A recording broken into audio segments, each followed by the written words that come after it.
Tadi sudah kami sampaikan ya di awal bahwa bukan hal yang mudah buat klien kami untuk membongkar kasus ini, karena memang seyogianya sesuai dengan salah satu menjadi pertimbangan kenapa LPSK kemudian mengajukan permohonan JC klien kami ini adalah karena adanya ancaman terhadap Ramdhanu ini. Maka ketika Ramdhanu yang sudah sedemikian luar biasa berani mengungkap kasus ini, tentunya hal ini juga harus kita berikan apresiasi begitu kepada Ramdhanu, karena dengan keberanianlah, dengan kesadaran dirinya, dengan keikhlasan dirinya lah akhirnya dia berani membongkar kasus pembunuhan Subang ini. Sudah mandek kasus ini dan hampir tidak ada titik terang dalam kasus ini begitu. Nah, kemudian dari pengungkapan kasus Subang, alhamdulillah akhirnya terbuka beberapa tindak pidana yang menyertai pembunuhan ini begitu. Baru-baru ini juga klien kami yang lain, yakni saudara Dedi FN begitu, dimintai keterangan oleh penyidik Polda Jabar terkait dengan adanya tindak pidana korupsi atas bantuan operasional sekolah begitu ya bos, yang terjadi di yayasan tempat sekolah ini berada, sekolah yang dikelola yayasan milik saudara Yosep ini begitu ya. Terus kemudian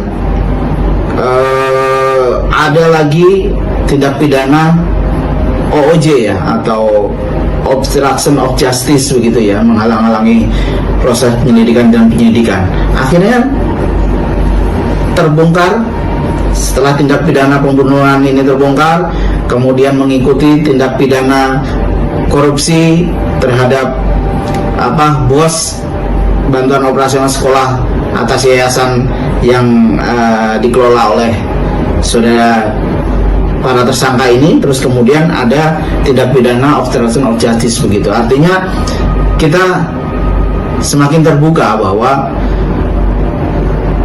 salah satu berkat dari keberanian Danu dalam mengungkap kasus ini, kasus pembunuhan ini, terungkaplah tindak pidana lain yang memang beberapa tahun mungkin sudah ditutupi oleh para pelaku begitu. Coba bayangkan, dana bos ini kan dana pemerintah yang disalurkan kepada masyarakat yang memang berhak. Ternyata dalam prakteknya untuk kasus ini ternyata terjadi penyelewengan begitu.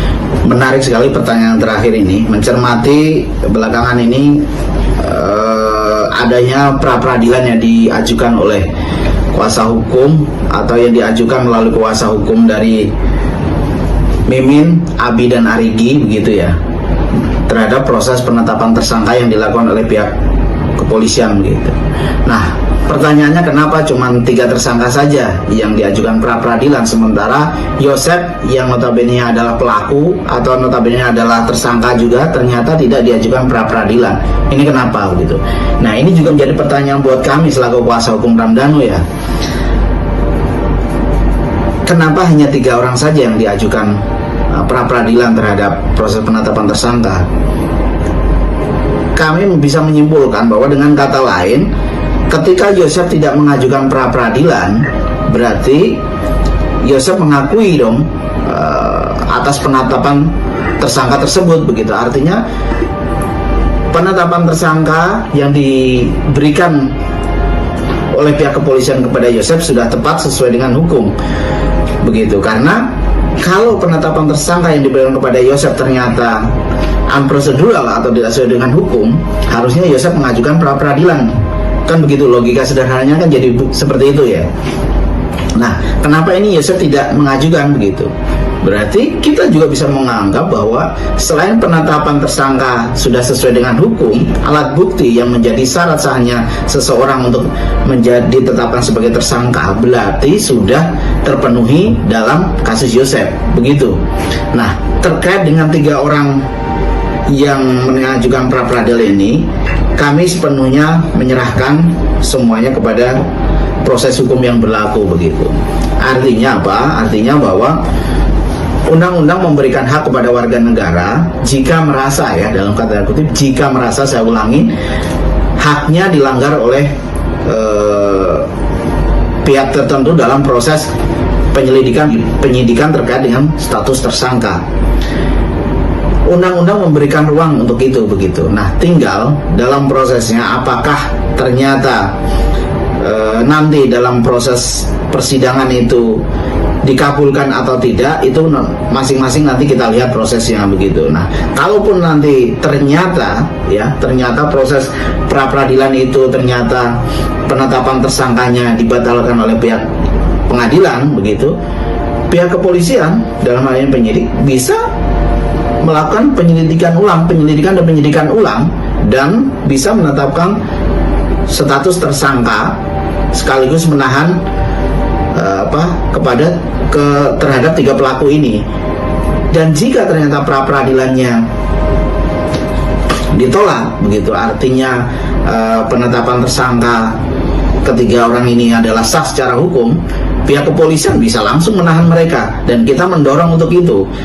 Kenapa? Karena ini ada hak yang dilanggar oleh ketiga tersangka itu, hak korban, hak keluarga korban yang dilanggar oleh para tersangka ini harus diberikan oleh hukum dalam hal ini. Walaupun kita sama paham tentang asas praduga tak bersalah ya, tapi paling tidak dengan adanya penolakan pra-peradilan atas putusan yang diambil oleh majelis nanti, kami menuntut kepada pihak kepolisian agar segera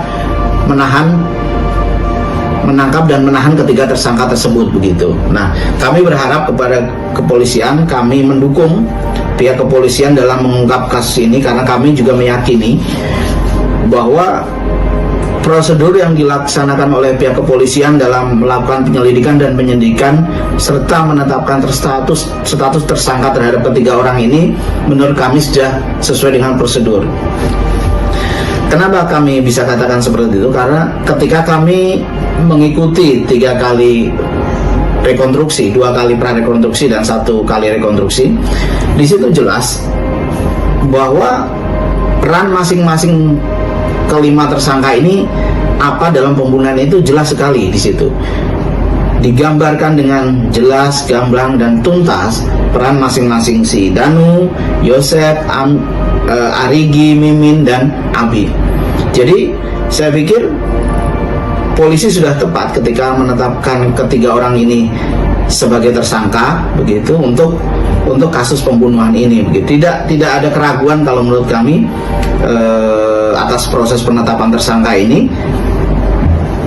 Jadi secara hukum juga sudah dipenuhi oleh pihak kepolisian, dan kami berharap kepada masyarakat untuk mari kita bersama-sama mendukung pihak kepolisian untuk menuntaskan kasus ini secara terang benderang agar keadilan terhadap semua pihak terjadi atau terpenuhi di situ. Mungkin itu saja dari kami. Semoga bisa memberikan pencerahan serta gambaran kepada kita semua tentang bagaimana proses hukum yang sedang terjadi terhadap kasus pembunuhan Subang ini. Terima kasih. Assalamualaikum warahmatullahi wabarakatuh.